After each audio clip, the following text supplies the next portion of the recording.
What's good, YouTube? It's your boy Cardiac K, and we here with a second, number 2, dose quick videos in this week. Let's go. I'm here to talk about Falcon and the Winter Soldier. I don't know what the title of this video is gonna be, but I do know I want to talk about this show because I am currently binging everything that Marvel has put out over the past year or so because I haven't cared and I'm making a video on them, so I need to watch all of this. But I figured, hey, as I watch it, that can be quick videos if you guys care enough about my opinion on these individual series or movies or whatever. I already made a Black Widow video, so that's there for you if you haven't seen that. But the next one I watched was Falcon and the Winter Soldier. The next one will be WandaVision, and I don't know when I'm finishing that because I'm on episode 3. So getting into the show, my first takeaway: they nerfed the fuck out of Bucky. I understand the idea of nerfing him because he's not driven by rage anymore and he's not just a machine, but that's an action. Not only did they nerf him when it comes to action, but for the middle part of the series, we don't get a single second with Bucky. At least not alone. Granted that the story's moving, things are happening, and you know, he's with Zemo most of the time, so there's not really gonna be too much time to step away or anything. But Jesus Christ, do we not see him for a minute? At least again by himself. But yeah, they nerfed Bucky, especially physically. I get. Like I said, I get a little bit because, you know, he's a good guy now, and you want him, he's more human. He's not just a pure monster. But geez, he couldn't take down simpletons. But going into the middle part of the series, I love that 1.5 episodes that we just get dialogue. There's no fighting. I think it starts after everyone gets their ass whooped on the 18-wheeler. It was Sam, Bucky, and John came through in this black sidekick, and all of them just got whooped. And for the next episode and a half, it was just dialogue. I know Bucky and Sam, I think that's when they ended up having to go to therapy or something, or they were just talking, and especially them talking on the car. It was just insight into everyone's character and how they felt about this very awkward situation that everyone kind of regrets. And it was just amazing. We got time to spend with them. We got time to spend with Bucky and the random guy at the bar. We got time to spend with Bucky and the therapist, which shout out to Mr. Robot, because they made that type of framing iconic where you just betray the rule of thirds.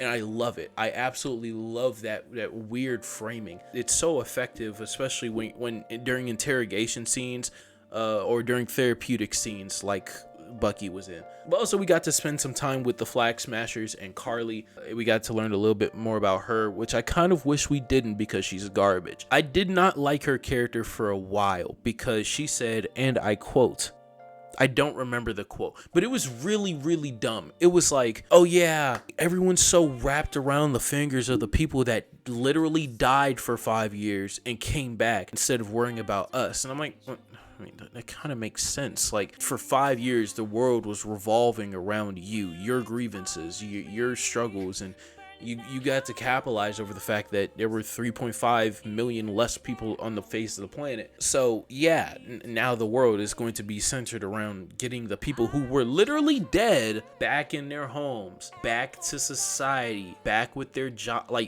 Is she dumb?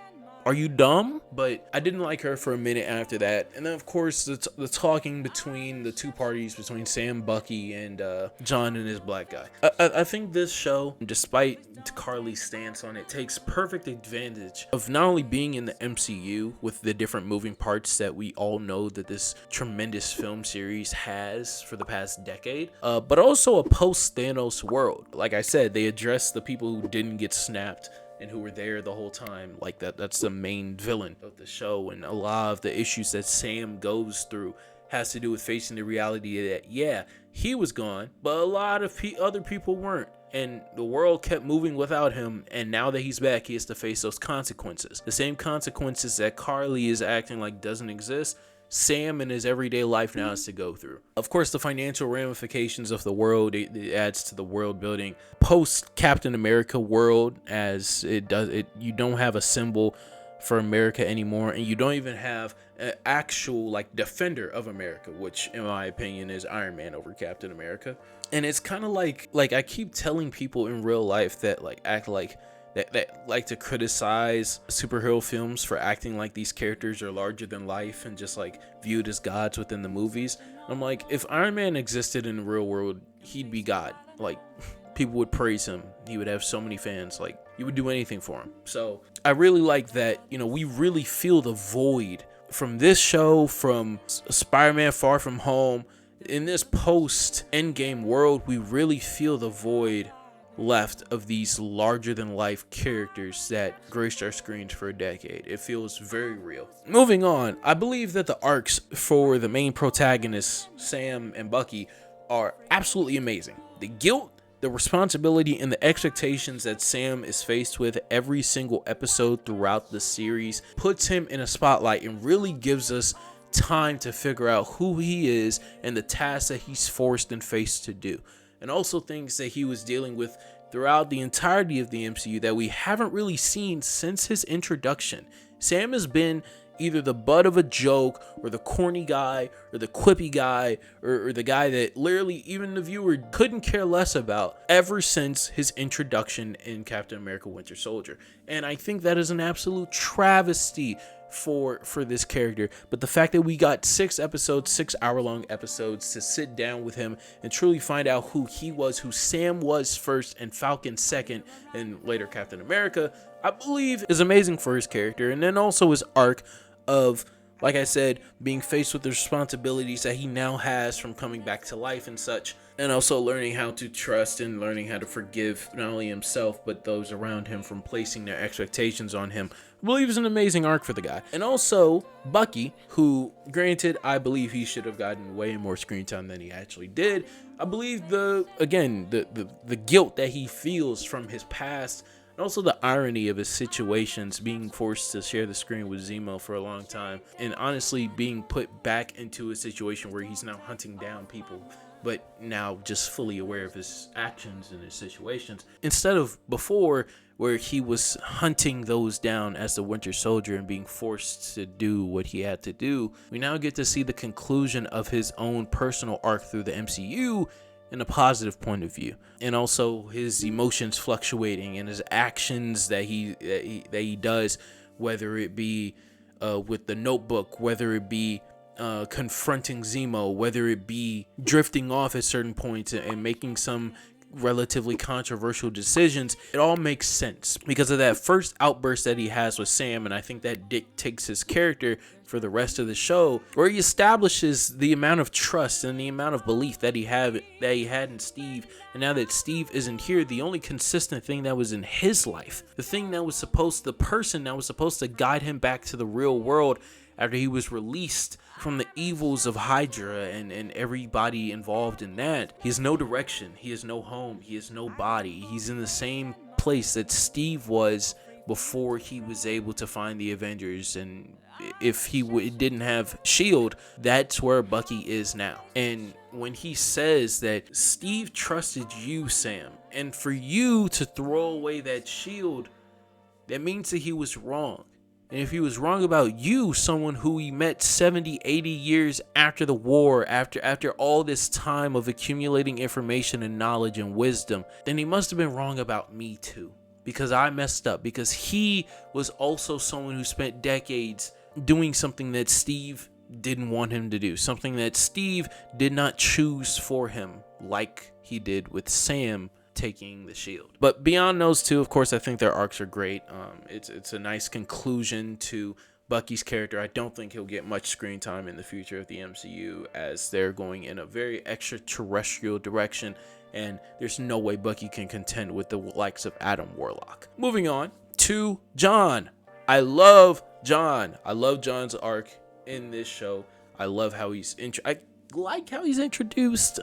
They always have him speak with a level of holding back, a level of, I'm not necessarily supposed to be here, this isn't necessarily supposed to be my thing. And even when he comes into contact with Steve and Bucky, that doesn't leave. He tries to work with them. He tries to overcome his imposter syndrome. He tries to reason with them and say, like, I didn't choose this either. This was also thrust upon me. I also have guilt and responsibility and the expectations of the world now on me that I didn't necessarily want. And his dissension into I guess you could call it an anti-hero due to the frustration and the counteraction of the pressures of Sam and Bucky and of the distrust that they have in him, causing it all to break and him killing a man in a foreign country halfway across the world as Captain America is amazing. And I don't really have a problem with him taking such a drastic decision as it was made in a time where he was super stressed. Everything was accumulating on top of him, and then his black guy died. I don't remember the dude's name, and they do this all the time with Captain America. He's just a guy. He's just a black guy. They killed his black guy, and he had a drastic response, and he killed somebody. And it makes perfect sense. They don't even try to retract his decisions, as I remember a lot of people were mad that, like, oh, they kind of redeemed him by making him like Red Patriot and stuff. And I'm like, as far as I know, that lady that actually was with him wasn't necessarily with the government. She was just a woman that just like had insider information, or just was somebody. So I like the fact that even his redemption arc, his redemption process, becoming Red Patriot in the very end, it was kind of done through a back door. So he's not completely redeemed in the eyes of the world, which is always good, because it sets up conflicts for a future series or a future movie. And the last thing, I just want to make a general statement on the great thing about these shows on Disney Plus. It's the perfect time, and it gives us ample screen time to explore who our heroes are, not just on the action, the quippiness, and the constant setups that Marvel and the MCU is known for. Sometimes all these series always feel like, they kind of feel useless and in a bubble. They always feel like it's setting up for the next movie. And the thing about these shows is I don't think that they're doing that at all. Potentially with the exception of WandaVision, but also I think that's just the natural progression of Wanda's character to an extent, as I'm a comic reader, so I pretty much know what they're doing. But yeah, that's my thoughts on Falcon and the Winter Soldier. Leave a like, subscribe, comment. Want to know what y'all think as well? Go watch some of my other videos. These aren't my usual videos, but I hope that y'all have a good day. Catch y'all later. Peace.